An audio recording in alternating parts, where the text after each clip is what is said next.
काम असू द्या ना, आमचंच सगळं काम कशाला करतात? मुख्यमंत्री म्हणतात की कुठल्याही जाती धर्म भाषेचा कोणाचाही कार्यकर्ता हे असेल तर बघा, त्याच्यावर आम्हाला कारवाई केली जाणार. त्याच्याशी काही घेणं देणं नाही. कारवाई कधी करणार ते सांगा. तो कुठल्या जातीचा आहे, पातीचा आहे, कोणाच्या जवळचा आहे, त्याच्याशी आम्हाला काय करायचंय? आम्ही एवढ्या उघडपणाने बोलतोय आणि मी सांगतो चला तो माझ्या जातीचा आहे, मी वंजारी, वाल्मिक कराड पण वंजारी, अजून काय बोला पुढे? वंजारी बिंजारीचा प्रश्न येत नाही. ते प्रश्न आहे माणुसकीचा, क्रूरतेचा. ते जे मारणारी पोरं आहेत त्यांचे आणि वाल्मिक कराडांचे फोन तपासा. त्या घटनेच्या अगोदर 8 दिवस कोणाकोणाला फोन झाले ते तपासा. हप्ता मागायला कोणी सांगितलं ते तपासा. सगळ्या गुन्हेगारी वर्तुळामध्ये बीडमध्ये वाल्मिक कराडचंच नाव का येतं? सगळे वाल्मिक कराडकडे बोट का दाखवतात? हे सांगा ना जरा. म्हणजे जिल्हा उपाध्यक्ष, जिल्हा अधीक्षक, काय ते जेल प्रशासन, तिथे एक बाई आहेत, त्यांची बदली, त्यांची फाईल गायब. मागे कोण? तर पालकमंत्री.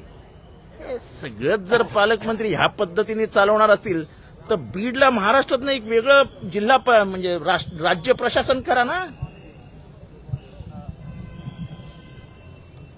हे काय चालू आहे?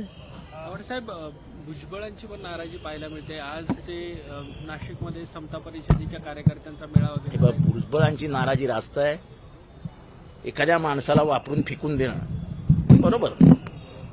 आणि मी झाल्या बोललेला माणूस आहे, म्हणजे मी काय नंतरचं राजकारण बोललेलो नाही.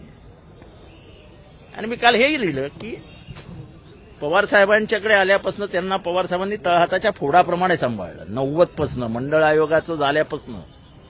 याच नागपूरमधनं ते बाहेर पडले होते. या नागपूरमध्ये त्यांच्या जीवाला धोका असताना त्यांच्याशी पवारसाहेब कसे वागले, त्यांच्याबरोबर त्यांच्यावरती बंगल्यावर हल्ला झाल्यानंतर पहिल्यांदा त्यांच्या घरी कसे गेले, हे सगळं बघितलेला मी एक कार्यकर्ता आहे. हे सगळा प्रवास बघितलेला मी एक कार्यकर्ता आहे. ते पहिल्यांदा अध्यक्ष झाले पक्षाचे, ते पहिल्यांदा उपमुख्यमंत्री झाले आणि नंतरच्याही काळात पवार साहेबांनी कशी त्यांना साथ दिली, हे ज्यांनी हा प्रवास बघितलाय ते कधी विसरू शकत नाहीत. ते म्हणतात जहां नहीं चाहना वहां नहीं रहना, असं सुद्धा त्यांनी म्हटलं नाही. असा तो त्यांचा मनाचा प्रश्न आहे, तो त्यांचा प्रश्न आहे. त्यांनी कुठे राहावं, कुठे जावं, हा माझा प्रश्न नाही. पण एका लढवय्या कार्यकर्त्याची राजकीय कारकीर्द अशी कापण्याची जी पद्धत आहे ती चुकीची. पण काही वेगळा निर्णय घेतील असं वाटतंय का?